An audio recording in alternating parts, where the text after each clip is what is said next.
睇下，你睇唔到佢哋，但係而家有成千個人造衛星喺地球周圍飛行，佢哋係點去到太空嘅呢？又喺太空做緊啲咩呢？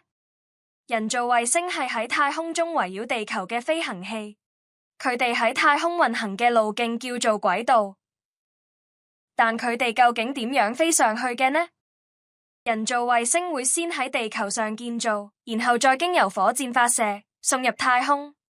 咁人造衛星實際上係做啲咩嘅呢？我哋一齊睇下三種唔同類型嘅人造衛星。第一種叫做觀測衛星。觀測衛星配備咗特製嘅攝影機，會拍攝地球。佢可以幫助我哋追蹤同預測天氣，例如風暴同颱風。佢亦可以拍攝地球表面嘅影像，用嚟監測環境。咁樣我哋就可以睇到森林嘅健康狀況，湖泊同河流有冇慢慢乾涸。而家我哋睇下通訊衛星。呢啲人造衛星會使用中繼器接收同發送信號，令世界各地嘅人都可以互相聯繫。喺以前，中繼功能主要係透過地面電線來完成，但有咗通訊衛星之後，就可以無線通訊。